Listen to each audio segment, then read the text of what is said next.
All right, hello and welcome. This will be a final presentation of our mining emergency response vehicle, which our team designed. My name is Jack Torborg. This is Sam Baxendale and Ben McKeith. all right, let's get started. The problem that our project is intending to solve is, well, if you'll imagine for a moment that you are a miner in a mine shaft underground, 900 meters down a tunnel or a level, as shown here in figure 1 on the left, a horizontal level. Explosion happens and you're critically injured. How can you get back up to the surface for help? That is the problem that our project is intending to solve. The Mining Emergency Response Vehicle, or MERV, is a vehicle that can be deployed in a horizontal mine tunnel, travel a maximum of 900 meters, where 2 EMTs who travel out on the MERV with it will get out, place in up to 2 maximum injured miners on cots, place those cots with the injured miners on them back on the MERV. The EMTs will hop back on the MERV as well, and the MERV will return them back to the mine shaft elevator where they can be taken to help. The figure on the right shows the expected duty cycle that the MERV shall travel.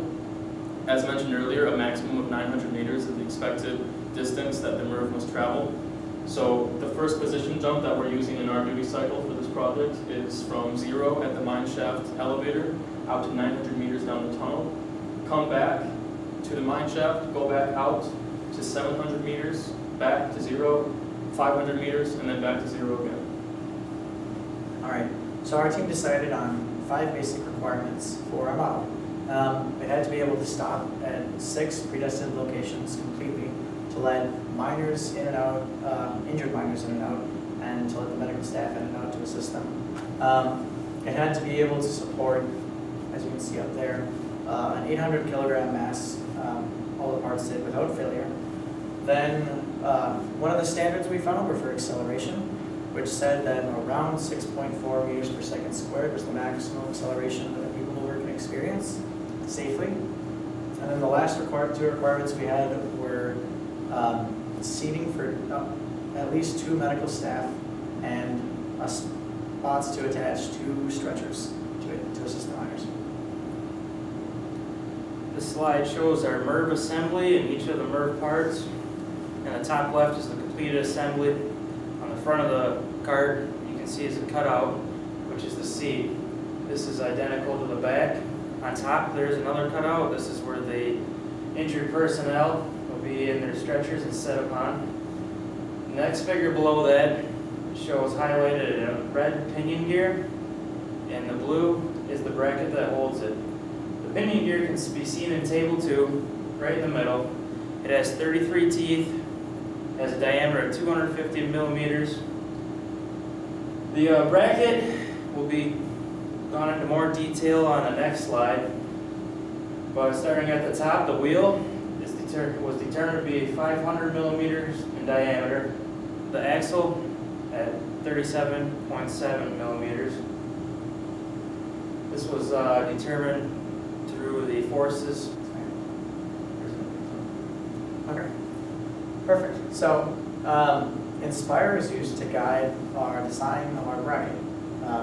And program Inspire works in this way. So we applied constraints up at the top and forces over in the middle there to a basic bracket block that we wanted material removed from. Then an FEA analysis was essentially run in Inspire according to those forces and constraints, which found out where there were areas of the part with little to no stress in that part of it. And so that material was deemed to be unnecessary, and the part was then optimized, which gave us our final product in the middle, which was used to inspire, if you will, our final design in an X on the right-hand side. This slide here shows the AIM-Sim model that our team developed to simulate the MERV system. The model consisted of, in the top left, red components, which are signal generation and conditioning modules, a PID controller, and a second-order lag block, which is fed to a DC motor, which is then attached to a rotary load and a rack and pinion per our design. The M block here represents a point mass that can be actuated in horizontal directions and represents our MERV vehicle as a whole. The position of that mass is fed back to the PID controller as an error, plus minus sum block, so that the position of the MERV can then be minimized to zero error. The key parameters of our IMSA model are moment of inertia of the rotary load shown here. That was set at 1 kilogram per meter squared. The mass was set at 800 kilograms per our design requirement. And the pinion radius used in the rack and pinion was 250 millimeters, which matches our NX model. All right, so now we're going to elaborate a little bit further on the IMSIN model. So, one of the purposes of the IMSIN model was to validate two of our requirements, our requirement for acceleration and our requirement for position in motion control. So in the figure on the right, you can see that the maximum acceleration was found to be 3.92 meters per second squared, which is under the roughly 6 meters per second squared requirement from our requirements table. So that checks out. Then on the left, you can see that our position follows our duty cycle almost perfectly without any oscillation or overshoot. And another key thing we found was that the maximum power our model used at any given time was around 120,000 watts, which translates to about 160 horsepower. All right, and then the other thing the IMSA model was used for was to give us our loading conditions and our boundary conditions for our stress analysis, including in our finite element analysis of the bracket, which was made using Inspire. So in order to get those boundary conditions, we had to find the maximum force and the maximum torque that the pinion experienced, which was 784 newton meters for the torque and a little over 3,000 newtons for maximum force. This is our motion view model. All the parts shown in the model are numbered and listed in the table below. The first part being the bushing. This is where the forces came from so that we could design our axle diameter. The second is our translational joint. This is what attaches the axle to that body, but still allows our movement. 3 is the revolute joint, which allows our wheel to spin. And 4 is the only part on here that isn't an actual joint. It's rather a motion. It's a marker. This is what our motion was attached to. The results of this motion view simulation are shown on this slide. The figure on the top left are the forces experienced by the bushings in the x direction, which is the direction of motion. It was found that the maximum force in that direction was 16,500 newtons.